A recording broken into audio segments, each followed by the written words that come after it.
Welcome to X-Men Evolution episode 10 of Cyclops is Waiting For Me, an X-Men animated recap podcast. I'm Rod. I'm a little bit more awake now. We record these in, batches and stuff. And the previous one that we just recorded, I was still had some brain fog from jogging 2 days ago. But 40. That's the best line ever.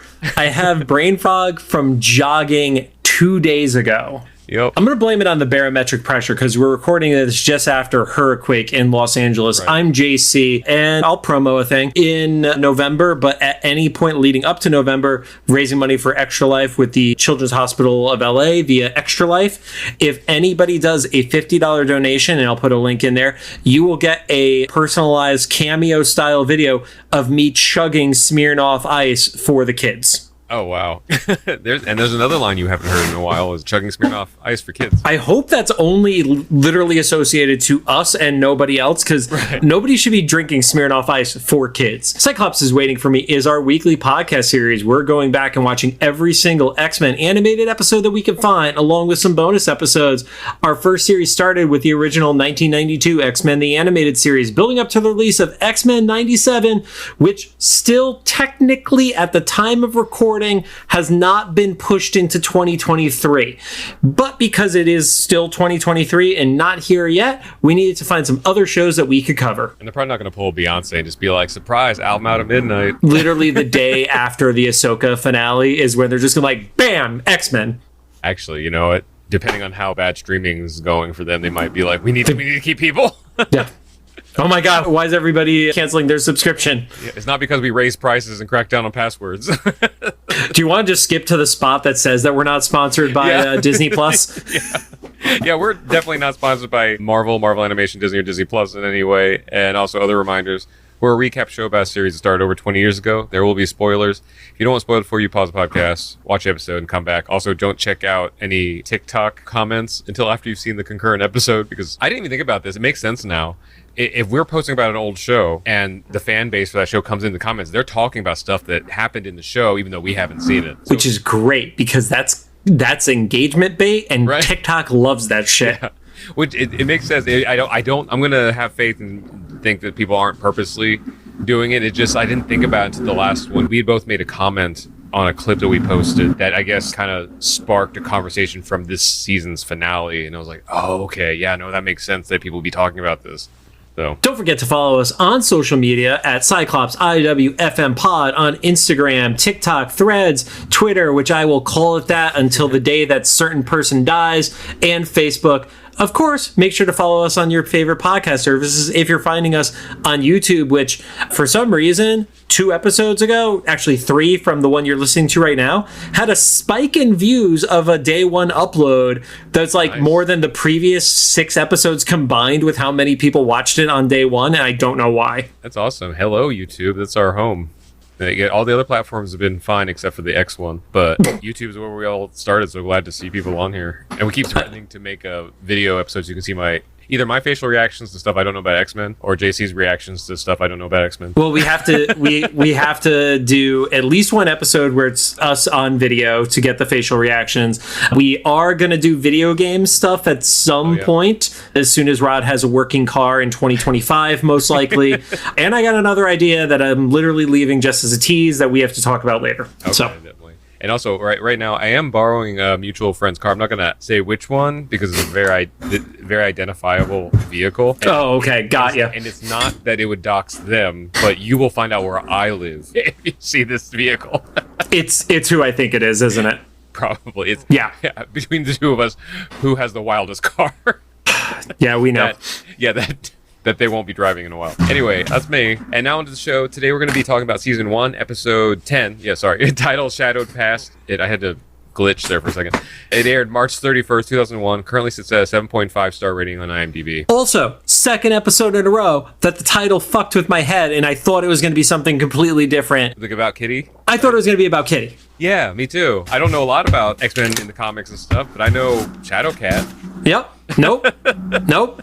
Survival of the fittest, not about apocalypse. Shadowed past, not about Shadowcat. So I know this is not the title of the next episode, but the next episode's like the magnetism of the magnet man, and it's about the Blob. I mean, that's a little extreme, Rod.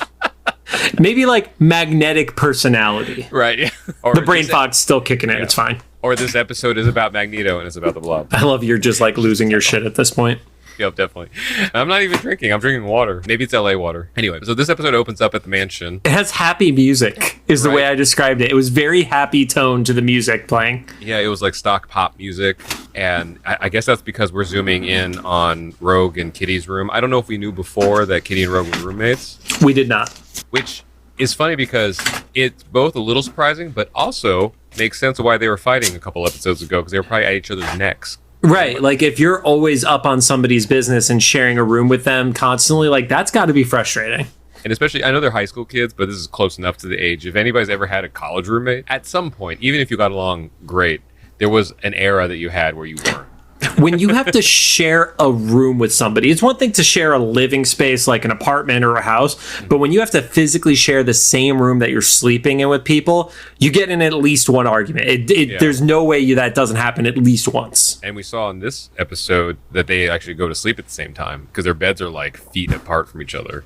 Yeah. And Rogue is talking to someone who, minor spoiler, drives me crazy. We never find out who she's talking to. No reveal who she's talking to on the phone. But she's thanking them for letting her borrow a book about werewolves, or there's a twist at the end of the book about a werewolf. With somebody like not knowing they were a werewolf or something like that, yeah. Which had to have been a nod to when she kind of werewolfed out a little bit. Or maybe that's why she liked it or something. I don't know. I mean, she was also reading Dracula in a previous episode, so like this is kind of her MO. Yeah, she likes the Universal monsters. No. Or that the books weren't the Universal. Anyway, you know what I mean. Those monsters. Yes. And they time it perfectly. I guess they just got into each other's rhythms and stuff because she's winding down the phone call as Kitty's already getting into bed and they turn out the lights and they're both falling asleep. Right. She says that she has to head to bed because she has 3 finals the next day. Also, did you notice Kitty had a stuffed animal? Yeah. Did you see what the stuffed animal was? Look at maybe a dinosaur or something? Little dragon, which is a reference to Kitty's dragon Lockheed. Okay, so now, it's coming together for me now, but only because of something you had explained to me a couple of years ago that I did not know. Because I went and saw... Again, this is where a video episode would be great, because I just cocked my head like, where is Rod going with this? Because I don't remember this. I went and saw the New Mutants during lockdown at a drive-in movie. Because I believe Tenet and New Mutants were the first movies to come out during lockdown. Yes. And New Mutants was put out to die. Yeah. Yeah. And it had already been like delayed by years anyway. Yes. And it had gone through like 3 reshoots and like 3 years of delay. And I went to go see it because it was like, there were literally 2 movies in existence at that point that you could see out in theaters. And like I said, I was taking advantage of the drive-in movies because, you know, to be safe, but also for me, kind of cool. I didn't usually get to do that. I tried my best to enjoy it. Yeah, and even then, because I was trying my best to enjoy it, I didn't hate it.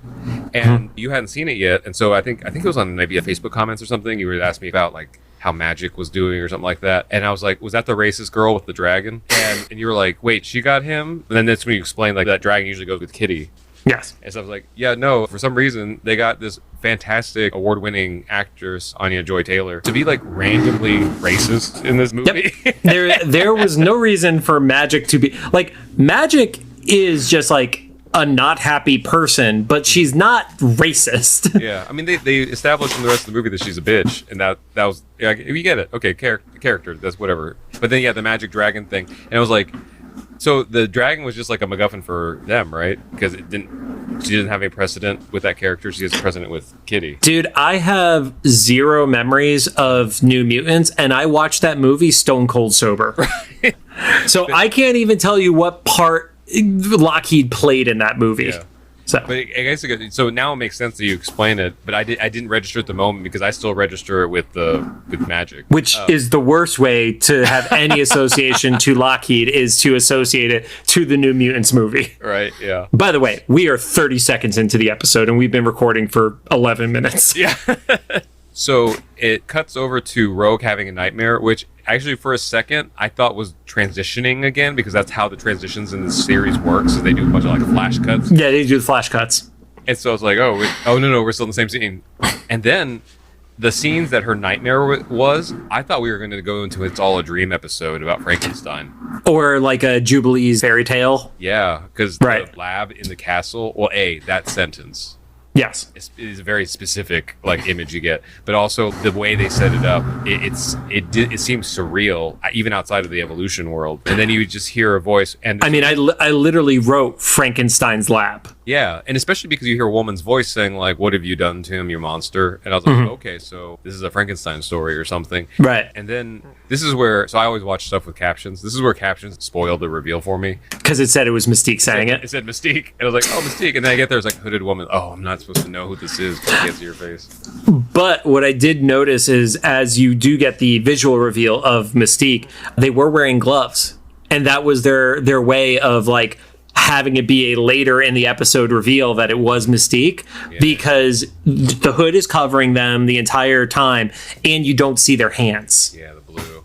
Yeah. And so she runs out of the castle with a baby in her arms, and the silhouette of who I initially thought might have been Sinister, especially with the whole like lab setup and everything. Right. But they reveal more and more of under his silhouette, and so you start to see even before they reveal anything it's Magneto, like you said. Yeah, it's very clearly Magneto, and they didn't even try to hide it at that point. But I did notice as she was running into the snow, there was like a half second where you kind of see the baby, and I was like, is the kid blue? And then it was like, okay, got it. Yeah. I don't know if I think because I saw Mystique in the captions, I was like, oh, this is gonna be about Nightcrawler.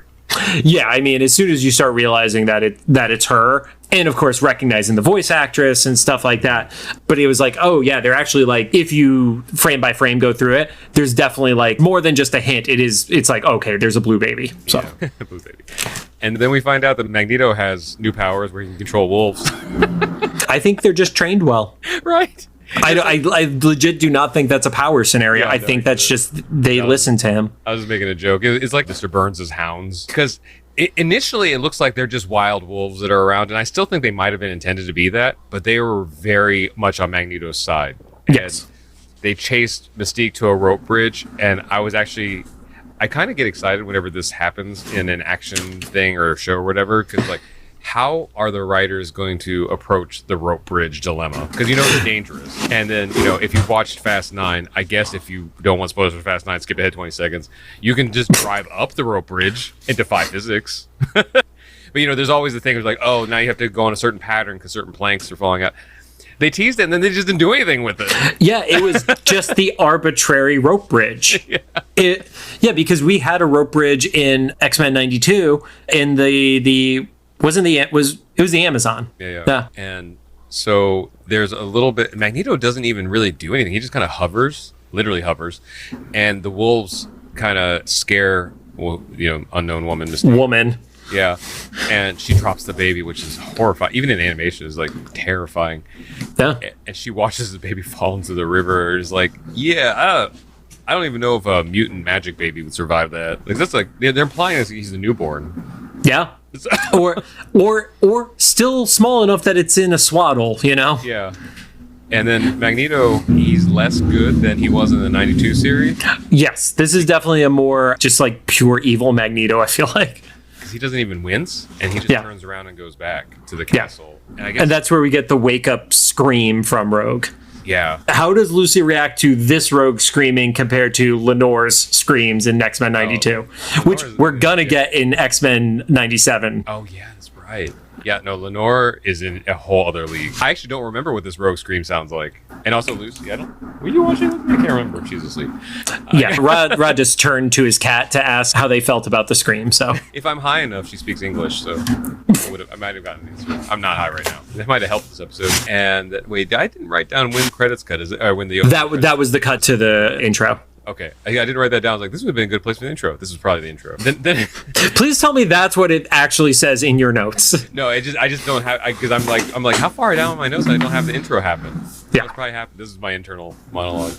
The next note I do have is that Scott and Jean come into the room to see what's going on. Kitty centers herself, which I guess is on character. This was kind of funny. She's like, oh, it scared me to death. We're like, yeah, okay.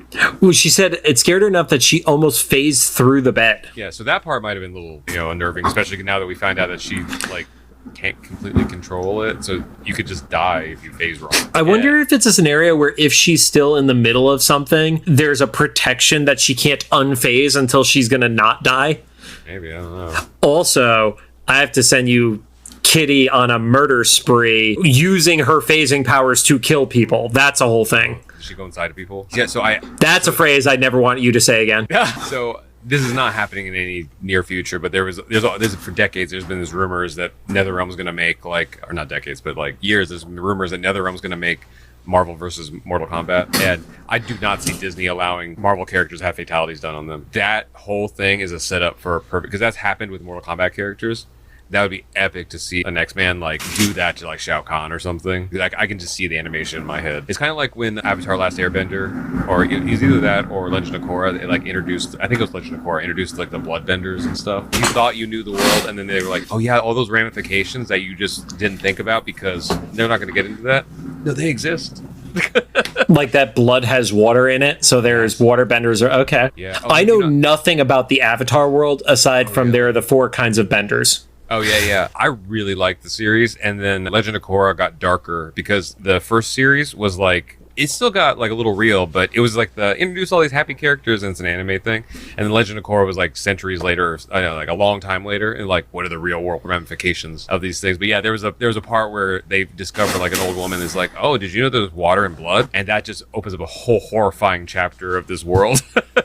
So what I'm hearing is somebody needs to invite you on an Avatar podcast so you could promote our podcast. Oh, if you have an Avatar podcast, not the blue people, that you want to invite Rod on, hit us up. Or if you do an Avatar podcast about the blue people and want me to go on random tangents about the other Avatar, I'll do that too. It's true. Literally, any form of Avatar, it could literally be about your avatars on video games. He will just go for it. So, or even more specific, if you have a podcast about Legend of Korra, because I know that has a smaller but more dedicated fan base, I would love to talk about it because, hot take, I like that series better. I have no opinion of either. Yeah. Anyway. 20 minutes and we are just past the intro credits. So Rogue starts describing the nightmare, and then she says that these are dreams that this is not the first time, and she's been having these nightmares since moving to the Institute, which is kind of a dig on the Institute. It's oh, okay. Yeah. Yep. Then it's kind of like the opening scene to American Pie, where everybody just shows up. And they just welcome themselves into this girl's room, and Nightcrawler's there, and Rogue slowly has that Dorothy waking up from the dream moment where you're that's a really good description, Rod. Yeah, she was it was you were the baby. I don't know how I know that because like you said, even in her dream she had a one frame visual. There was a baby, I seem to know him somehow, and then she does the reveal with Kurt of oh. Yeah, it was you, and he was wait, what? I just ran in here in the middle of the night. What's going on? And then Professor X invades their minds. Right. And even the kid, they acknowledge it because he's what's going on, blah, blah. And it's okay, Rogue, Nightcrawler, and Jean come to the library. Yeah. And Jean's why am I? Okay. This is why I have so many unexcused absences. Right. It's everybody else gets some sleep. You have finals tomorrow. And then the 3 other ones are fuck us, I guess. Yeah. So we get no fucking privacy here. Yeah. And that was the thing. When they were walking out of the room, they're wow, how often is he listening to us think? Constantly.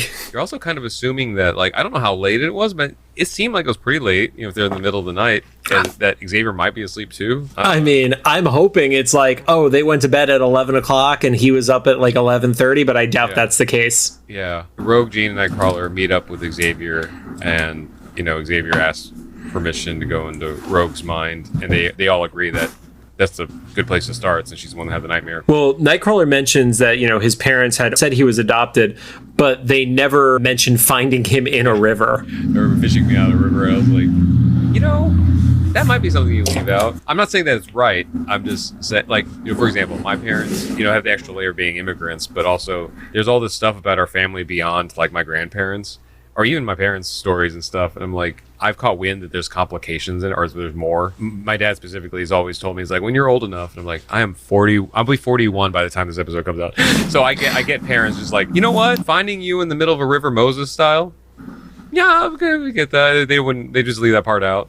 Yeah, if your parents haven't told you by now, Rod, I don't think they're going to tell you. No. I've gotten plenty of, not plenty, but I've gotten other information just from everybody else and stuff, and just don't bother them with it. So they probably still think that I'm, whatever. And thank God your mom listens to the podcast. Right. Watch this be the only thing she does listen to. She's I'm actually a big Evolution fan. Okay. If anybody knows this reference, you will also be surprised. My mom was any other teenage, like not teenage, like mom of a teenager growing up, where she always. I was gonna say a teenage mom and a mom of a teenager are usually different things. You know, just complain about how loud my music was growing up and stuff. But then, like, I put on this band called Stryper. I don't know if you're familiar with them. Nope. They're a metal band, but they were also the very first Christian rock band, like the first popular one, to the point where, like, no one knew what to do with them. So they went on tour with Wasp as the Heaven and Hell tour. So it technically wasn't Christian rock because there wasn't a genre. They were just doing heavy metal, but with faith-based lyrics. Right. But kind of brilliantly. If you're into like metal music and you don't already know about Stryper, I would actually recommend it because they had stuff like their album called To Hell with the Devil, perfect metal name for a Christian band. Yeah. And then their greatest hits album was called Rock the Hell Out of You. This is like, I think that's actually really great. Anyway, my mom caught me listening to Stryper once. She's like, I love this. And she's like dancing in my bedroom. I'm like 13, like, what is going on? Your brother's definitely going to sell you out to your mom for this episode. Just want to point that out. Or my mom already listened to this. I don't know. Yeah. So, yeah. So they start with Rogue. Yeah. And basically, Xavier going to Rogue's mind is the dream, but a little clearer because we start seeing it's clearly a Mystique, and also extends beyond where the baby got dropped. We see that Mystique has actually like followed the baby down the river to where Kurt's parents found them. So I thought maybe it was that they didn't mention finding him in a river because maybe they didn't. Because Xavier actually mentioned that, like maybe something else happened. It looks like they actually did find him in a river. Yeah, and she got like caught up just in time to see that. So that kid was floating for a minute because that was the middle of the night that he originally got dropped. Yeah, and he has more powers than teleporting. If he's a newborn that floated down the river through daylight from the middle of the night. Yep. Survived. It is at the very least 40 minutes of floating down that river, right? Because it was the middle of the night and that baby had no light hitting it. So yeah, and also assuming that he floated, like yeah. I mean, I know when I wrap something up in towels, it floats. Right. He was very gassy, so he was super buoyant. There you go. He's having a burp yet. So Xavier comes out of the mind probe. I don't know what you call it. Yep, mind probe. Let's go with that. And says that this isn't a nightmare. This is a repressed memory. And Rogue's like, well, why would I have memories of Nightcrawler's birth? And Xavier's like, well, it's probably a memory you've gotten from someone else. Then Nightcrawler's like, oh, it must have been me. Because I love his thing. This is, goofy kid thinking. Like, it must have been me since it's about me. And Xavier's like, maybe there's a chance you remember when you were one. Probably not. Yeah, because he's like, oh yeah, do me next.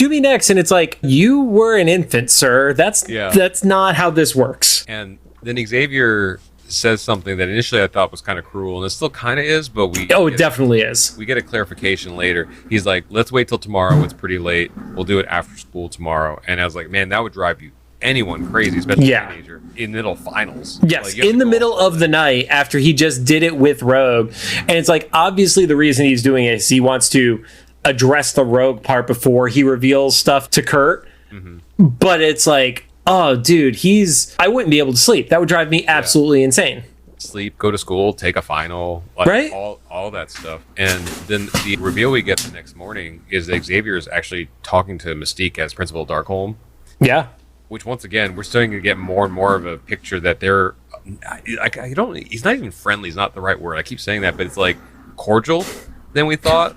Like, they're not at each other's throats every moment they're in the same room. Yeah, they're still combative with each other, but it's not like physical violence, and they're obviously not aligned, but they're also like, nobody wants to throw the first punch, almost. Yeah. So Xavier kind of just confronts her straight up, and he has all the details, and she keeps denying it.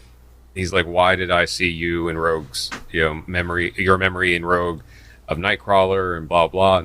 And she keeps denying it. And then I think the thing that actually like kind of breaks her is when he mentions like the dusty old castle and Nightcrawler being the son. Mm-hmm. She like drops the book. Yeah, it was essentially like he knows about the relationship, wants to know why she ran, and then he's like, well, I hope it was worth the loss of your son. And that was like, he kind of gave like the little twist of the knife there, and that's when she lost it. And then she kicks him out, and on Xavier's way out, because he has to have the last word. Yep. He says, for what it's worth, he turned out to be a fine young lad. And I'm like, did she kill you then? I didn't completely know if she knew it was Nightcrawler. I wasn't sure either, to be honest. I mean, I think we get a little bit of a moment in a few with Cyclops and Jean about it.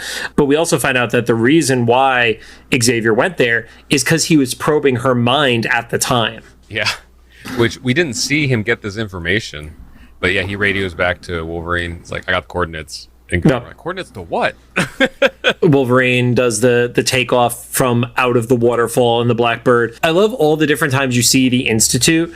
Sometimes there's water near it, sometimes there's not. I want to know how long the jetway that's underground actually is and how he got that built. Yeah. Because that's a big construction project. For no one to know about. It's like the Batcave, right? It's exactly like the Batcave. That is spot the fuck on. Somehow no construction companies have any records or the hundreds of employees that it had to have taken to build this thing. Bruce Wayne killed all those people. Right. We're back at the school, and Nightcrawler looks like he can't concentrate, understandably. Bell rings, he turns in his final, and... Very, confident and happy-go-lucky, too. Right. I guess we don't know what final it is. What if it was like German or something? He's like, I got this. We also don't know how many finals he has. Rogue was the one with 3 finals. Kurt might be in remedial classes.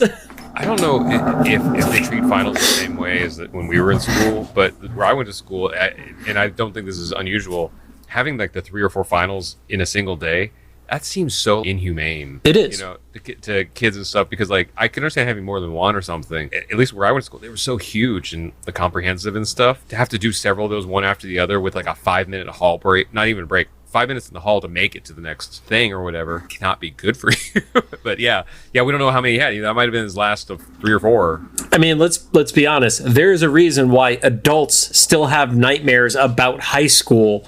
And we've been out of school for 20 years. Yeah. Or like I said in one of my TikToks that upset some people, that I've been out of school longer than I was in it. Yeah.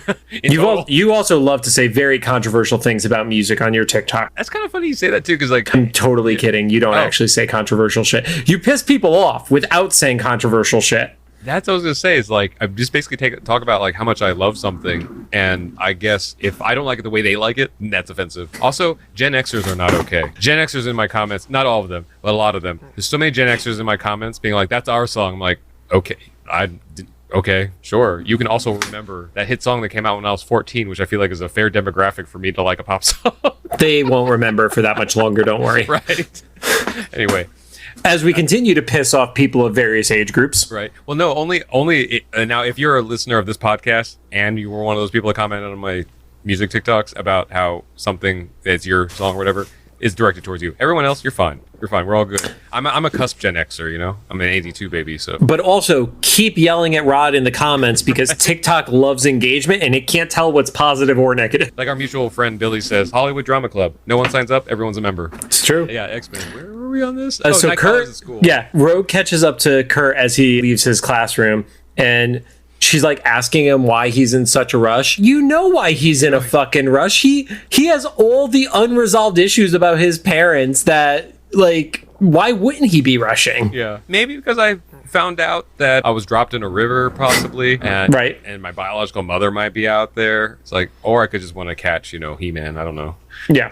I also never noticed this before, and I don't know if this has happened before. I only noticed it in this scene. When he's in human form, they still draw his fingers together in 2s. I now will be paying attention to that. So in that scene, I noticed specifically all his hand movements. He was basically making the Vulcan. Right. I'm assuming it's because when the hologram masks him is covering his weird finger hand situation thing. Right, because he only has 3 on each. Yeah. 3 mandibles. Yeah, so the 2 on each ends are always connected when he's talking, and I was like, I wonder if that's always been that way, or I'm just now noticing it. Well, now I'm going to notice it every time. Yeah, and then speaking, but that's fantastic attention to detail that they did that.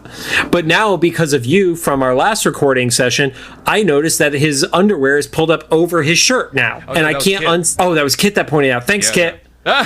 Yeah, now I can't not notice that. Such a 90s thing. It was always the Tommy box or the Joe boxers or something. Nope. They're always showing. And I think that was the reason why you tucked your shirt into your underwear, right? To show off the underwear brand on the... I didn't do it. My dad used to scream if I ever did that shit, so... I didn't do that either because I liked wearing pants. But speaking of Nightcrawler's hologram thingy, he just says, fuck it. He gets rid of it.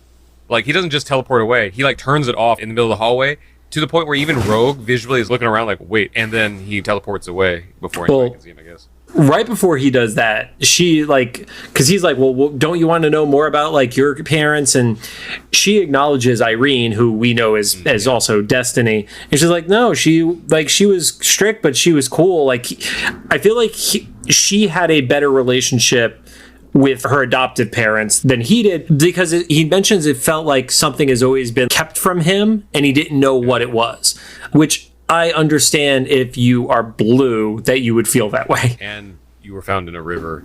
And as far as we know, she wasn't. No. He's like, were you found in a river? Okay.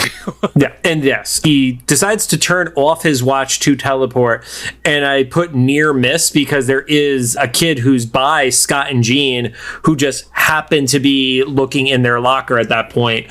And then, of course, we get the reveal that that kid was Mystique. And that, I do think that is the moment where she realizes that it is absolutely Kurt. I interpreted that shot as she had suspicions. She knew that Rogue was connected to the memory. And by overhearing that conversation, that's what confirmed it all for her.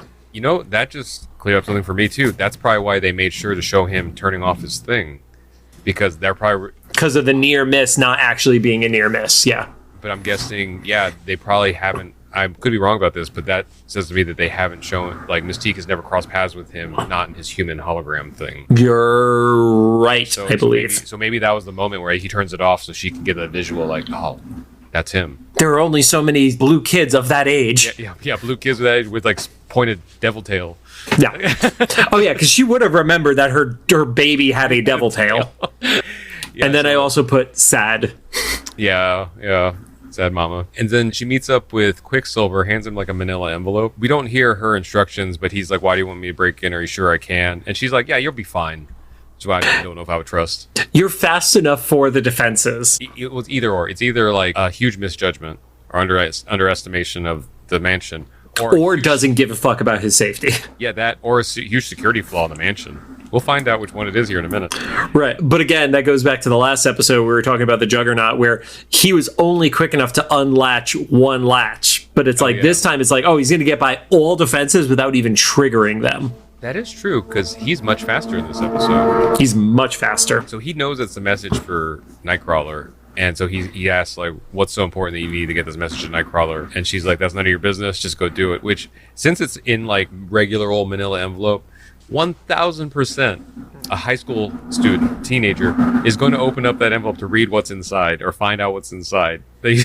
Yeah, the fact that she trusted him with that was definitely a miss on her part. He does go in, and he's not quite as fast as the Days of Future Past Quicksilver, but he's fast enough that Kitty doesn't see a person, just feels wind. Well, everybody in the mansion just thinks there's a draft. Well, you did jump over a quick little part of it where Wolverine lands and he's in comms with Xavier, and then Xavier starts to detect Quicksilver, and then he does the run past, and Kitty literally is like, somebody just opened the window. Yeah, so that's, like I said, like not quite as fast as the extreme we've seen, but like much faster than the last episode where you can only get like one latch on Juggernaut. So Quicksilver is at the door. Kurt decides to teleport outside the door instead of just opening it. Doesn't see anybody in the hallway, and then when he goes back into the room, he sees the envelope on the ground. And when he opens it up, there's just a note in it, which I guess kind of to Mystique credit doesn't actually say what the thing is. It just basically says, like, if you want to know the truth, meet at the mall construction site, which I love the datedness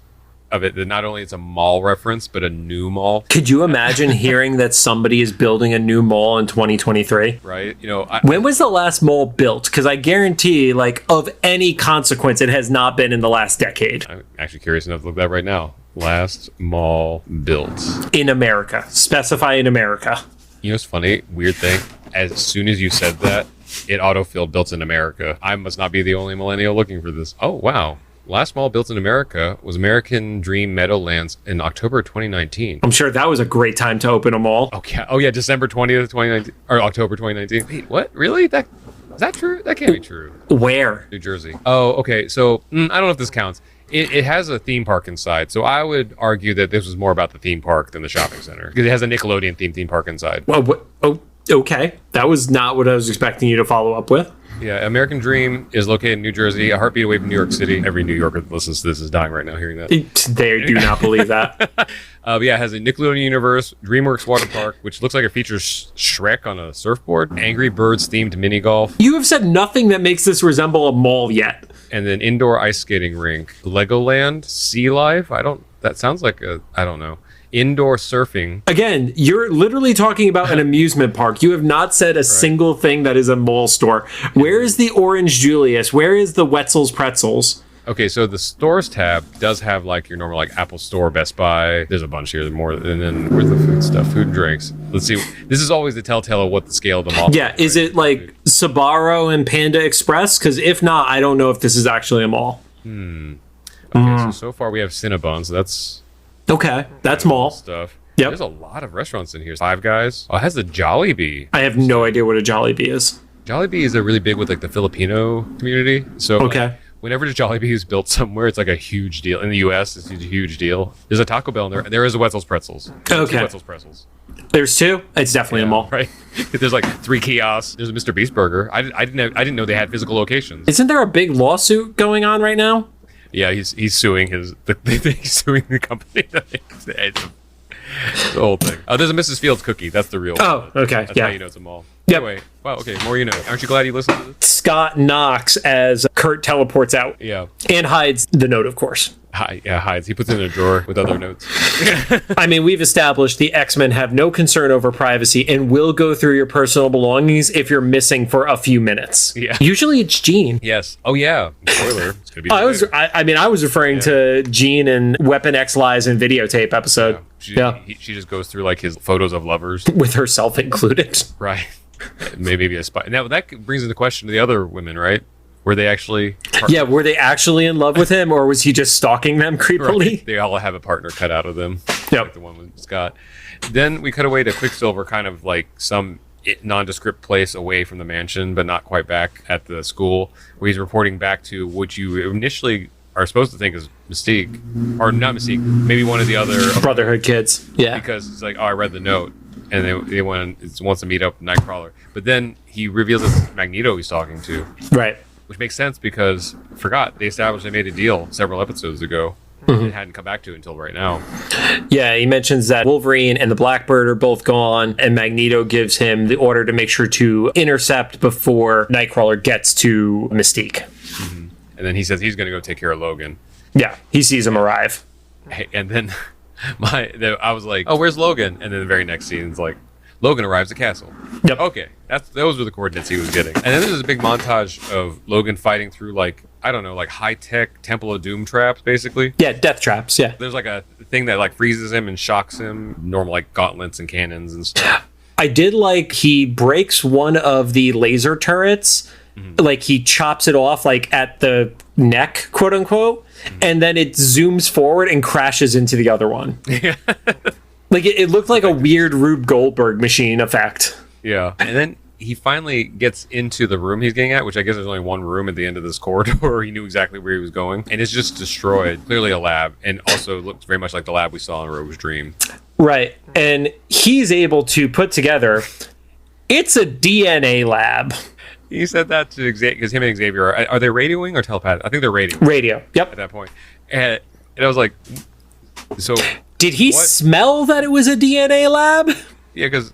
What is the smell of a DNA lab? I know something that he would be able to smell that would indicate there's DNA in the lab. Something that I thought Sinister was collecting in 92. He like mentions that it's basically destroyed and somebody decided it was the appropriate time to pull out.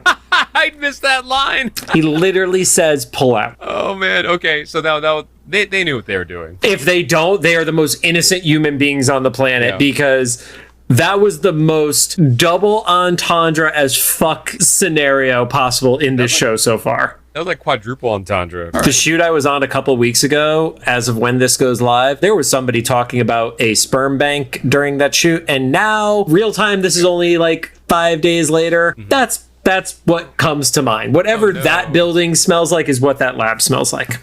Oh, you know what? Have you ever like? No, I'm already going to answer that. No, I have not. No, you know, every once in a while you think about like, well, you need to keep a catalog of other people's jobs in your mind to make you realize that your job is not that bad. Okay. So imagine the people that have to work. Anybody, janitor, a nurse, a receptionist at a sperm bank for the smell alone. This is what's going to get us banned from Apple Podcasts. Right. Because it's kind of like, you know, when I was a teenager and I was looking for work at a mall, of course, I remember like one of my hard lines was like, I don't want to work at Abercrombie, or not that they would have hired me anyway, or like Yankee Candle. I would have a migraine. Dude, I can't go into a Yankee Candle because I start having an allergy attack. Yeah. And so same thing with the specific kind of bank. Would be like, You would have a headache from working at a sperm bank. Yeah, right. Or just PTSD, one or the other. But yeah, so then Wolverine realizes there is a timer on a bomb there, and he just launches himself out a fucking window.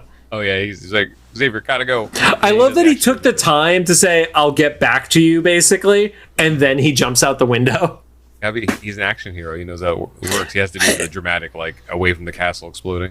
Yeah, it's not a full superhero landing because that was, like, not a trope at the time. But he jumps out of this, I mean, that's got to be at least 40, 50 feet up. Right. And then as the castle proceeds to collapse around him, he just stays just in front of, like, the smoke cloud of, like, all the debris breaking and everything. This is a magic castle. And, like, Wolverine can survive the explosion of literal... newborn can survive being dropped into a river hundreds of feet down. It's a very lucky castle. Right. And then we cut back to the mansion. Jean invades people's privacy. Yeah, Jean leads Scott into... Or was it Jean? I know it. Jean. It's Scott and Jean together in there, yeah. They go into Nightcrawler's room like, Xavier told us to find something. I'm like, oh shit, okay. Yeah. I guess I kind of get it. I remember being in dorms in college. There was a very, like, blurry line of privacy. If there was enough suspicion, your RA could go in, but a cop can't. Oh, really? I didn't know those. Yeah. Oh, your RA has permissions, but a cop cannot be let in unless the RA let them in. Yeah, I remember. RA had to key into my room a couple times because I'm a really hard sleeper. I just kept thinking you were dead. We have enough tangents. Me and my roommate this one year, both of our girlfriends at that time were also roommates in the girls' dorm, and we had separate, non-co-ed dorms. We were supposed to go to dinner or something with them or whatever, like just normal dinner, not a date or anything. And I guess we were both like sleeping super hard, and on our perspective, we woke up to our that's hard to say, our RA. There you go. Opening up our door with both our girlfriends coming in, and they were just pissed because what they walked into was us dead asleep with the phones ringing, the alarms going off, and then they were knocking originally and stuff. And they were like, "What's going on? We thought you guys had died or something wrong happened." And because this was in 2001 or 2 or something. Yeah. Still landlines. There's no cell phones or anything. So there's all this noise happening. Like, how are you sleeping? They're just like, what? How were you sleeping? It was fucking going out for dinner. It's not like you were like out drinking or something. Going to school for the program I did, we were like put through the gauntlet, so we were just like exhausted and just. Okay. So I'm not quite as hard a sleeper now, but anyway, so that is when I learned that. Oh yeah, Kevin, he can come in here anytime he wants. Yeah, because he thought you were. He thought it was a double murder. Okay. Right. Or we didn't survive finals. Anyway, but yeah, Xavier knows that Quicksilver was in the Institute, and then Jean invades privacy and finds. I do love one of the hints is Scott opens the stereo, which I did remember seeing that stereo when you saw Kurt's room in his first episode, and he pulls out a cassette from it, and I'm like, Scott, what the fuck do you think is going to be there? That you bring up a good point because it kind of showed like the logic between the two characters. Because Jean's like, let's look in the desk drawer where you keep documents. And Scott is looking at the B-side of a cassette. He's judging his music taste. He's like, yeah, he's literally just going in there to be bitchy. And then we see Nightcrawler arriving at the construction site, and man, this was the mall was nowhere near done. That was literally like they were just breaking ground on that shit. And Hooded Woman is there, reveals herself as both Mystique and Nightcrawler's mother. He is having a panic attack. By the way, I think there was a subtle reference there in the response that he gives. She reveals herself, and he knows whoever is there is the person revealing to be his mother. And he says, no, it's impossible. Because she says, son. The quote from Empire Strikes Back is, no, that's not true. That's impossible. I think it was a paraphrase of Empire with Luke and Vader. Star Wars, yeah. Mandela effect controversy. It's not, I am your father. Right. But yeah, it was like as soon as he says son, and it's impossible, I was like, wait, and I literally like pulled up. The easiest way to find it was finding memes and GIFs of it. And I was like, oh, okay, it's no, that's not true. That's impossible. And it was like, oh, okay, that definitely felt like a nod for me. Yeah, and they just 2 episodes ago, they made Star Wars reference. No, they made Star Trek references too. But I meant specifically with the Star Wars thing. Oh, the Spike one. But yes, there were, yeah. I mean, we've talked about this in X-Men 92, where the things from the youth of that writing group inspired some of the jokes that they made. And then this is definitely like the next generation of writers coming in, and Star Wars would have been the prominent pop culture reference for them growing up. So yeah. And also, actually, you know what? The timing of this, Star Wars was making a comeback. Because it was, 99 when they started doing the special editions? But also the prequels. Right. I don't remember when the prequels started, but I know at the very least they did the re-releases of special editions. Yeah, so I think it was around 99 because I was in the middle of high school when the prequels started coming out, because that's how I got introduced to Star Wars. Yep. I mean, I knew about Star Wars before, but in like the abstract, like it was in the pop culture. When episode 1 came out, that's when like me and my group of friends, we went to go see it and we experienced it for the first time and stuff. So actually that makes sense that it was already a reference for the previous generation, but also Star Wars was like in the cultural conversation at that point. So yeah, then, that's a really good chance. Then fast forward, 20 years and we have Tom Holland as Spider-Man referring to Empire as like that old movie. Fuck, we're old, Rod. Yeah. The Brotherhood kids arrive and start fighting, and Mystique's like, no, get out of the way. And I think Quicksilver's like, sorry, we have higher orders. And the Nightcrawler's confused. He's like, what is your game here? I was like, yeah, he'd probably be confused because he doesn't even know about Magneto, I don't think any of the kids know about Magneto yet. Right. No, the only one who would know about Magneto is Quicksilver and Mystique. Yeah, and the Brotherhood now, I guess, we're assuming, because they're getting other orders, right? Yeah, I mean, there's got to be something where they like decided this was the right way to go. But yeah, especially the X kids don't know about Magneto, so Nightcrawler's like, what Mystique? What are you doing? Like, because she's trying to get them to stand down, but they're still attacking, so he's confused. Like, what's your game here? They get in a little bit of a scuffle. I refer to it as a comedy fight. It wasn't anywhere near as serious a fight as the previous episode with Juggernaut, I feel like. Yeah, it was definitely like unplanned, and like how it's kind of showing that the kids like kind of came up with on their own, and then the X-Men show up in their superhero stance. Yes, and they all fight. I didn't take any notes on the fight itself. I think I just like kind of remember that it was like a pretty well like action sequence. Yeah, Toad gets stuck on the wrecking ball. Blob charges into the cement mixer. Like that's why I say it felt like a comedy fight scenario. Blob being the cement mixer would have probably killed him, because even besides like just forest, if you've got concrete on anything, let alone your base inside, you probably swallow it. I don't think it too much. But then he could eat anything. That's his other superpower. Yeah, there you go. I don't think that's canonical, but that's what I'm going with. And then it comes to a boiling point where Rogue absorbs Avalanche's powers and then uses those to stop Mystique. And you think you got her, and then up comes another power that we were talking about a couple episodes ago, where she just turns into I initially thought crow, but then I remembered it's probably a raven. Yep. And she flies away. The one thing that did happen is before she does transform, is she basically says it's far too late for answers. So I think she felt like she had one shot with Kurt to fix stuff, and the Brotherhood showing up fucked that up for her, in her eyes at least. Probably discredit trust. Yeah, that makes sense. Right. Well, especially when Nightcrawler is literally asking, like, what game are you playing? Like, like, no matter what she says right now, even if it is the most sincere response, he's probably not going to believe her. At least how she feels about it. Yeah, that makes sense. Yeah. I would feel probably the same way. Yeah. And then at the mansion, Wolverine, Cyclops, and Jean are talking with Xavier about the lab. And Xavier is shocked that Magneto was willing to go that far, that he was experimenting on other mutants. Yeah, and they still weren't clear on what happened there, and I'm guessing that's something that is going to be expanded on in the upcoming seasons. So the one piece of trivia I was able to find out about this episode, this was from the fandom wiki for X-Men Evolution. Greg Johnson, who is a writer and producer, basically said in an interview, which of course they didn't link to the interview because annotations don't mean shit, but essentially he was experimenting to make the X gene activate sooner.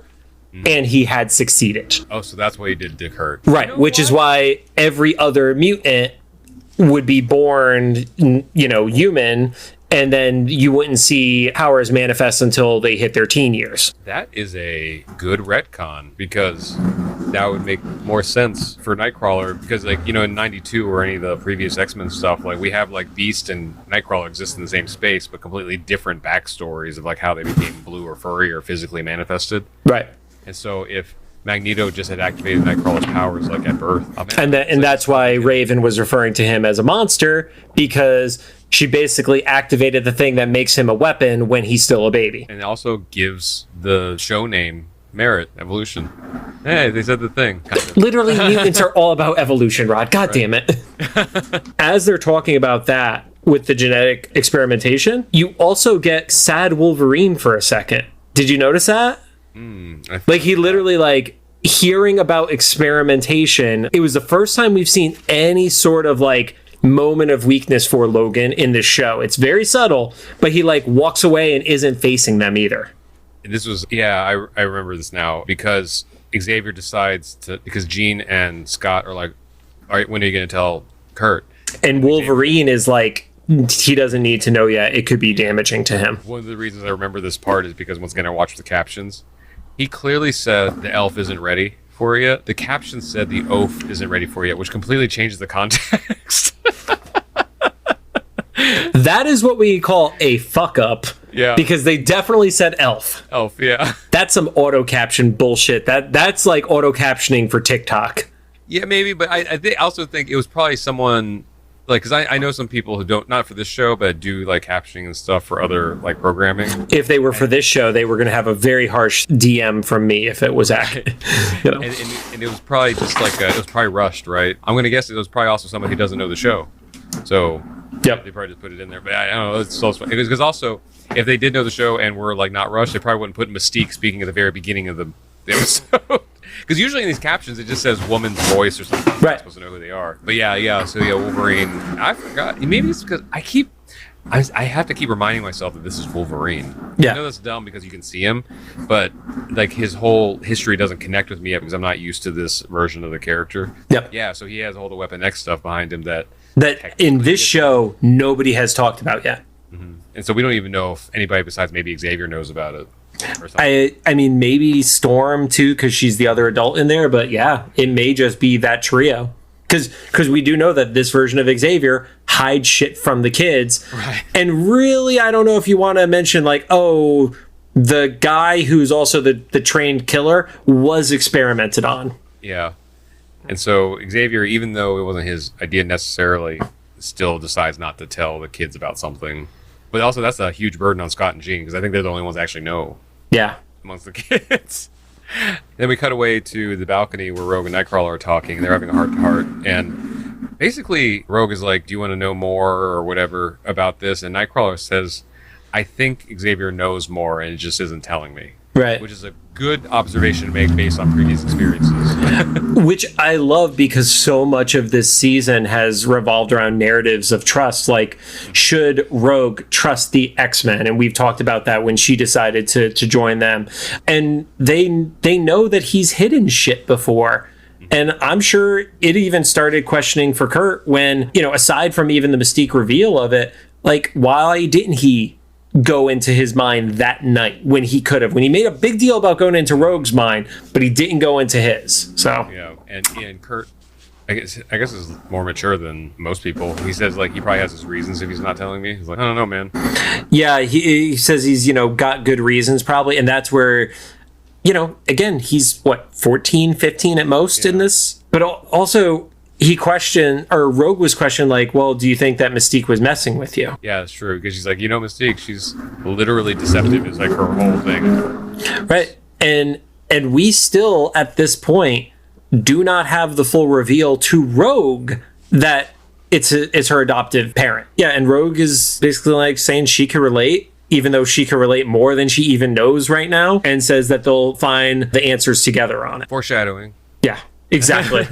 Like, that's one of the things where it's obviously we can't go into this with a totally clear, perspective on the X-Men, but it's like, imagine if that was the first time you were watching it, and it's like the double 1-2 punch of like these characters being related. Yeah. And then we cut away briefly to the school, and Principal Darkholm / Mystique is looking out the window and sees a mom drop her daughter off at school. Yeah. And just has like this sad parent moment, I guess. Sad Mystique. Which I feel like if you were the person who had to abandon your kid for whatever reason, becoming a principal is probably literally daily torture for you. Yeah. And not that anybody knew that when she got put in that position, but like probably the most dangerous person to put in the position. Someone who can morph, has superpowers, and has issues.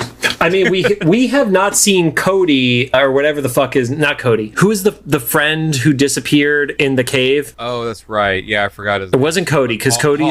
Paul, yeah. Because Cody is Rogue's ex. This show has called back enough times that I wouldn't be surprised if Paul showed up in a locker at the school at some point or something. But like as like a body. Maybe, yeah. Or just like, like they make a reference like, I have a headache. I've been passing out a lot lately or something, or He's just completely unaware. He's constantly being drugged and just hidden in lockers and shit. yeah. And it's like the end of that 90s era where like bullying was the punchline of a joke. Yeah. Where it's like, oh, he ends up in the locker again. It's like that kid is being bullied and this is not okay, guys. You have to stop. That's true. That was a big trope. Like not another teen movie where that one guy who he parodied in Varsity Blues. Mm-hmm. Like his whole gag was he kept getting concussions every scene he was in. He's like, oh, that's funny. He's getting a brain injury. Oh, Billy Bob. Yeah. And Yeah. every time, like, he'd get knocked in the head with something, like something would fall off the stand, and he had, like, the running joke was literally every scene he had, I think he had a concussion. Well, yeah, and at the end of the movie, he literally was like duct taped to two of his teammates on the football field. Oh man. We are not going to become a Not Another Teen Movie podcast, unfortunately. Right. But yeah, that was actually the only piece of trivia was what were the actual experiments. That was all I found, man. It's so wild to me that some of these wikis are like hardcore, have basically the full scripts for certain episodes, and then other episodes it's like, nope, nobody gave a fuck. Yeah, that's weird too. Yeah, because this would have been the one to have a lot of Easter eggs in it, because diving into someone's history. Yeah, even though it was a deceptive history, that was gonna be Kitty. But yeah, anyway, I definitely thought it was going to be a Kitty episode.